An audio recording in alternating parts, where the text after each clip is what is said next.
Welcome to right news.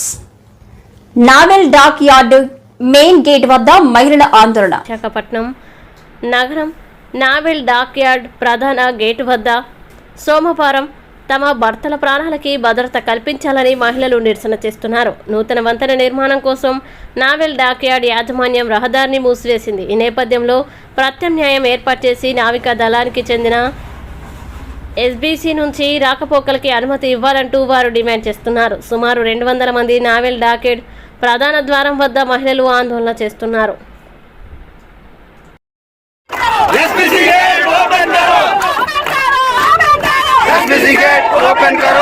మరి గత 3 నెలల నుంచి కూడా ఈరోజు ఈ ఎస్బీసీ బ్రిడ్జ్ రాకపోకల కోసం అని చెప్పి మొత్తం అన్ని యూనియన్లు ఈరోజు వ్యతిరేకిస్తూ నిలబడుతున్నాం. కాకపోతే మా తాలూకు రిక్వెస్ట్ని ఎవరు కూడా కన్సిడర్ చేసి పాజిటివ్ మేనర్లు ఎక్కడ కూడా తీసుకెళ్ళట్లేదు. సో దానికి ఈరోజు మొన్న ఏమైందంటే మన తోటి ఎంప్లాయ్ అయినటువంటి దిలీప్ కుమార్ అనే వ్యక్తి రోడ్డు ప్రమాదంలో చనిపోవడంతో అందరికీ కూడా ఈ ఆందోళన కార్యక్రమాన్ని ఉధృతం చేయాలని చెప్పి ఒక నిర్ణయంతో ఈరోజు ఒక డాక్యార్డ్లో ఉన్నటువంటి 4 మేజర్ యూనియన్స్ ఏవైతే ఉన్నాయో అవన్నీ కూడా ఒక జేఏసీగా ఫామ్ అయ్యి ఈరోజు గేట్ దగ్గర సంఘీభావం తెలియజేస్తూ ఈ రాబోయే రోజుల్లో మరింతగా ఆందోళన చేసి ఈరోజు మాకు పరిష్కారంగా ఉన్నటువంటి ఆ ఎస్బీసీ బ్రిడ్జ్లో రాకపోకలు కల్పించాలని మేము కోరుకుంటున్నాం. అయితే దీనికి సంఘీభావంగా ఈరోజు మేఘాద్రిపేట డిఫెన్స్ సివిలియన్ కాలనీలో ఉన్నటువంటి మహిళలందరూ కూడా ఈరోజు స్వచ్ఛందంగా వచ్చి గేట్ దగ్గర ధర్నా కార్యక్రమంలో పాల్గొని ఈరోజు మాకు ఈ సమస్య మీద ఏదో ఒక పరిష్కారం చూపిస్తేనే తప్ప మేము వెనక్కి వెళ్ళేది లేదని చెప్పి ఈరోజు ధీటుగా ఈరోజు కూర్చొని పోరాటం చేస్తున్నారు. దానికి కూడా ఈరోజు జేఏసీ తరపు నుంచి కూడా మా సంఘీభావం తెలియజేస్తున్నాము. మా తరపు నుంచి రిక్వెస్ట్ ఒకటే, అటు మేనేజ్మెంట్ కానీ ఇటు కలెక్టర్ గారికి కానీ మా తరపు నుంచి రిక్వెస్ట్ ఏంటంటే ఈరోజు ఆ ఎస్బీసీ బ్రిడ్జ్ రాకపోకలు అనుమతించడం ద్వారా దగ్గర 9 కిలోమీటర్లు మాకు ఈరోజు మీరు తగ్గించి అవకాశం కల్పించిన వాళ్ళు అవుతారు.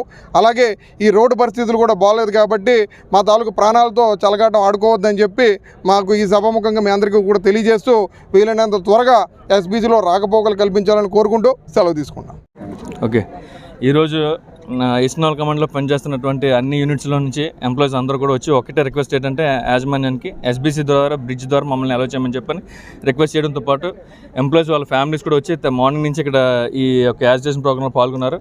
అయితే ఏంటంటే చర్చలు అయితే జరుగుతున్నాయి. చర్చలు జరిగిన తర్వాత రేపు వచ్చిన అవుట్పుట్ ఏంటంటే మేము కన్విన్స్ చేయడానికి కూడా రెడీగా ఉన్నాం. కాకపోతే ఏంటంటే ఇప్పుడు ఎంప్లాయీస్ అందరికీ ఆ బ్రిడ్జ్ కానీ ప్రొవైడ్ చేసినట్టయితే గత వారం 10 రోజులు బట్టి చాలా మేజర్ యాక్సిడెంట్స్ జరగడం, ఇద్దరు ఎంప్లాయీస్ ప్రాణాలు కోల్పోవడం, చాలామంది సివియర్గా మేజర్గా ఏమంటారంటే హర్ట్ అవ్వడం, అలాగే కొంతమంది మైనర్ ఇంజురీస్తో కూడా సఫర్ అయ్యి హాస్పిటల్లో ఉన్నారు, కొంతమంది ఇంట్లో రెస్ట్ తీసుకుంటున్నారు. కాబట్టి మా ప్రధాన సమస్య ఏంటంటే అందరం అన్ని యూనియన్లు జాయింట్ యాక్షన్ కమిటీగా ఫామ్ అయ్యి మా యొక్క నినాదాన్ని యాజమాన్యానికి తెలియజేయడంతో పాటు ఎస్బీసీ బ్రిడ్జ్ని ప్రొవైడ్ చేయమని చెప్పి మేమందరం ఒకే మాటగా ఒకే దాటిగా యాజమాన్యానికి దానికి రిక్వెస్ట్ చేస్తున్నాం అనమాట. ఇదండి.